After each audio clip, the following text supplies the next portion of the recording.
Good morning. Today I am here to begin a new book. This book is requested by students. It is called A Series of Unfortunate Events by Lemony Snicket, Book 1, The Bad Beginning. And this is also a series that is now on Netflix. I think it's important to read the letter from the author on the back of the book, and I'm going to read it before I begin. Dear reader, I'm sorry to say that the book you are holding in your hands is extremely unpleasant. It tells the unhappy tale of three very unlucky children. Even though they are charming and clever, the Baudelaire siblings lead lives filled with misery and woe. In this short book alone, the three youngsters encounter a greedy and repulsive villain, a pile of rocks, a disastrous fire, a plot to steal their fortune, and boiled string beans. It is my sad duty to write down these unpleasant tales, but there is nothing stopping you from putting this book down at once and reading something happy, if you prefer that sort of thing. With all due respect, Lemony Snicket, the author. And now I begin for you Chapter 1 of Book 1, The Bad Beginning. Chapter 1. If you are interested in stories with happy endings, you would be better off reading some other book. In this book, not only is there no happy ending, there is no happy beginning, and very few happy things in the middle. This is because not very many happy things happened in the lives of three Baudelaire youngsters. Violet, Klaus, and Sunny Baudelaire were intelligent children, and they were charming and resourceful and had pleasant facial features, but they were extremely unlucky, and most everything that happened to them was rife with misfortune, misery, and despair. I'm sorry to tell you this, but that is how the story goes. Their misfortune began one day at Briny Beach. The three Baudelaire children lived with their parents in an enormous mansion at the heart of a dirty and busy city. And occasionally their parents gave them permission to take a rickety trolley. The word rickety, you probably know here, means unsteady or likely to collapse. Alone to the seashore, where they would spend the day as a sort of vacation as long as they were home for dinner. This particular morning, it was gray and cloudy, which didn't bother the Baudelaire youngsters one bit.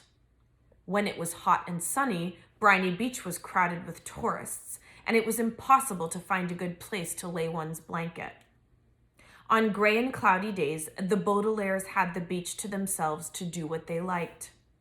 Violet Baudelaire, the eldest, liked to skip rocks. Like most 14-year-olds, she was right-handed, so the rocks skipped farther across the murky water when Violet used her right hand than when she used her left. As she skipped rocks, she was looking out at the horizon and thinking about an invention she wanted to build. Anyone who knew Violet well could tell she was thinking hard, because her long hair was tied up in a ribbon to keep it out of her eyes. Violet had a real knack for inventing and building strange devices, so her brain was often filled with images of pulleys, levers, and gears.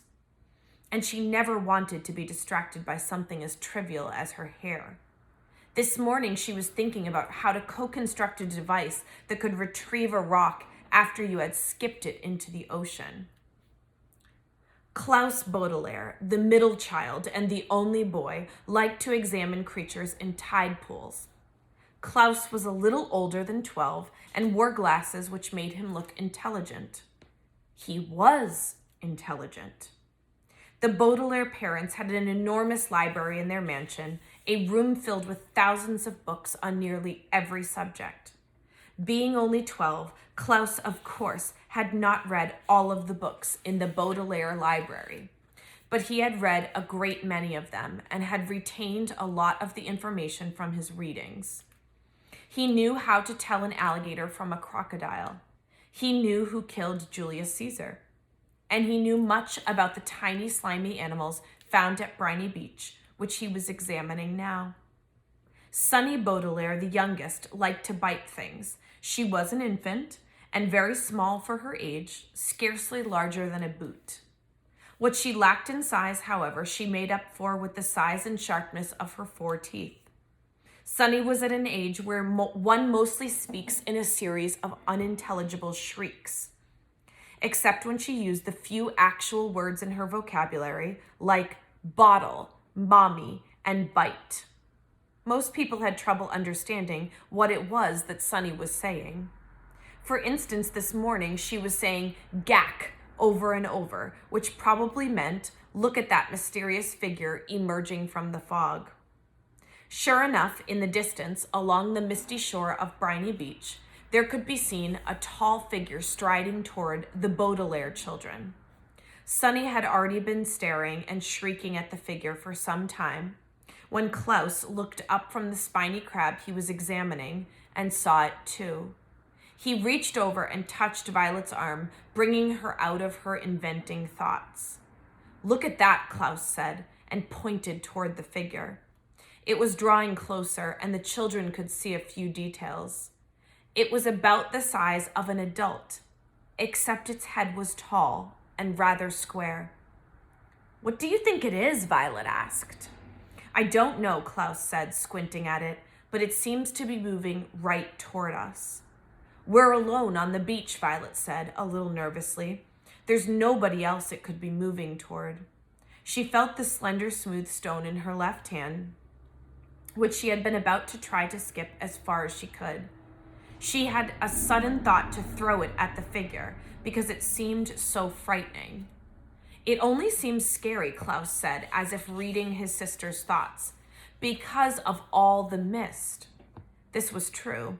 As the figure reached them, the children saw with relief that it was not anybody frightening at all, but somebody they knew, Mr. Poe.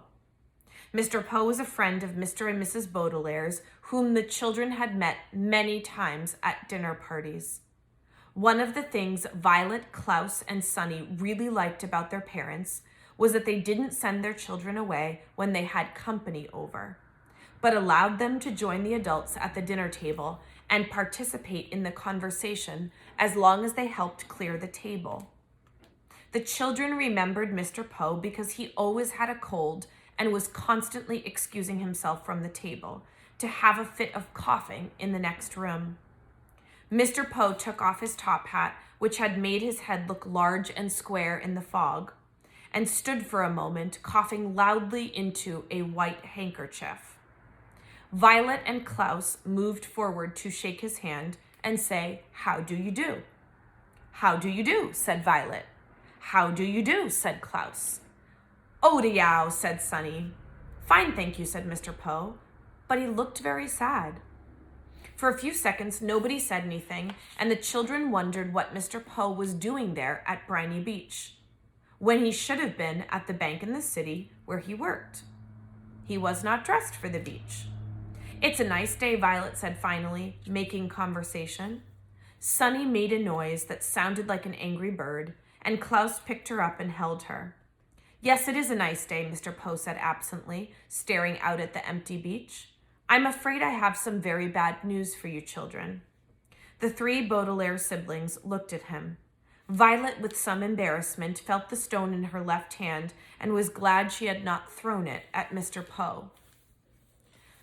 "Your parents," Mr. Poe said, "have perished in a terrible fire." The children didn't say anything. "They perished," Mr. Poe said, "in a fire that destroyed the entire house. I'm very, very sorry to tell you this, my dears." Violet took her eyes off Mr. Poe and stared out at the ocean. Mr. Poe had never called the Baudelaire children my dears before. She understood the words he was saying, but thought he must be joking, playing a terrible joke on her and her brother and sister. "Perished," Mr. Poe said means killed. "We know what the word perished means," Klaus said crossly. He did know what the word perished meant, but he was still having trouble understanding exactly what it was that Mr. Poe had said. It seemed to him that Mr. Poe must somehow have misspoken. The fire department arrived, of course, Mr. Poe said, but they were too late. The entire house was engulfed in fire. It burned to the ground. Klaus pictured all the books in the library going up in flames. Now he'd never read all of them. Mr. Poe coughed several times into his handkerchief before continuing. I was sent to retrieve you here and to take you to my home, where you'll stay for some time while we figure things out. I am the executor of your parents' estate. That means I will be handling their enormous fortune and figuring out where you children will go. When Violet comes of age, the fortune will be yours, but the bank will take charge of it until you are old enough. Although he said he was the executor, Violet felt like Mr. Poe was the executioner. He had simply walked down the beach to them and changed their lives forever. Come with me, Mr. Poe said, and held out his hand. In order to take it, Violet had to drop the stone she was holding. Klaus took Violet's other hand, and Sunny took Klaus's other hand. And in that manner, the 3 Baudelaire children, the Baudelaire orphans now, were led away from the beach and from their previous lives. That is the end of chapter 1, and we will read chapter 2 tomorrow. Have a great day.